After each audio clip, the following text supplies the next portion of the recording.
We need a carpet bomb Sweden. I finally got around to watching Midsommar today. I've been wanting to watch it for a while, mostly because I was a big fan of the director's last movie, Hereditary, which is actually probably one of my favourite horror movies that I've ever seen. So I had high expectations for this one. I was hearing a lot about it. I was hearing things like it's the most repulsive, most visually shocking horror movie in quite a long time. And I was looking forward to it.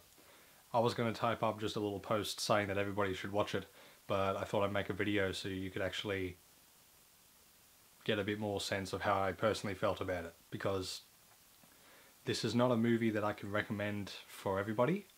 In fact, it's a movie that I could recommend, out of all the people that I know, I could probably count them on one hand, because this is a rough sit, and it's a long sit, and it's a very, very slow-paced film. It's a horror movie that feels like a 70s horror movie, or early 80s. Feels very Shining, feels very maybe a bit of John Carpenter, like The Thing and Halloween, but it's very gory. They do not shy away from the horrific. Without going too much into it, they don't shy away from all the violence. Just summing the movie up quick, because I don't want to give away spoilers, obviously. It's about a group of friends that go on a retreat to Sweden for like a semi-educational observation of a pagan ritual. But these pagans are very atypical, and things get very disturbing in pretty much every single way that you can imagine.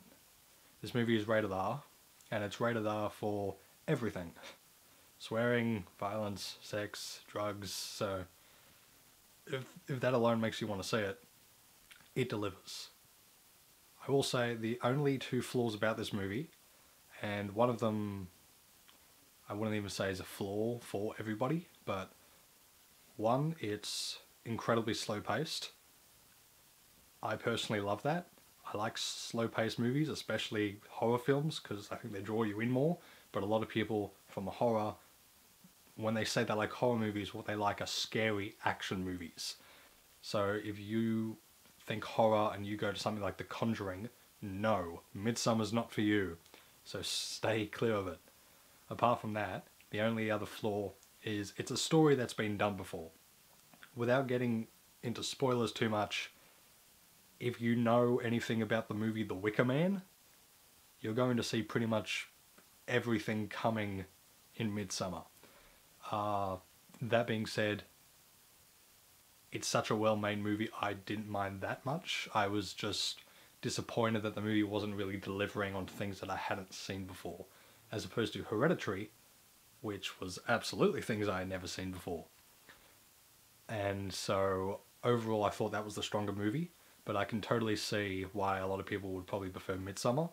It's scary in a much more believable way. It's, even though it takes place in this pagan commune way out in the country where no one else is, it's a very domestic set horror film. And that's the stuff of great horror. If you're a fan of old-fashioned horror, you'll love Midsommar. But if you like sort of more modern day horror, you will probably be bored by it, which is a shame, because even though I would like to recommend it to everyone, 90% of all the people I know are just not going to be into it. So watch it if you like old-fashioned horror movies, or you're just a fan of sort of filmmaking in general, because in terms of the way the movie was made, it's perfect. It's probably not the sort of movie that I'm going to seek out to buy to watch it again, but if I ever come across it on TV or anything, or if I'm with a group of people that I know are into that sort of thing, I will definitely watch it again. It's a good movie, it's worth a watch, worth a rewatch, maybe sort of 50-50. So, glean whatever you want from that. And I apologise to anyone from Sweden, or who knows someone from Sweden, because this is the worst tourism ad ever made for that country. All the ABBA in the world is not going to get me to go there now.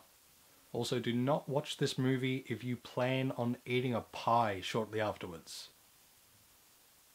I'm not going to explain that, just take my word for it.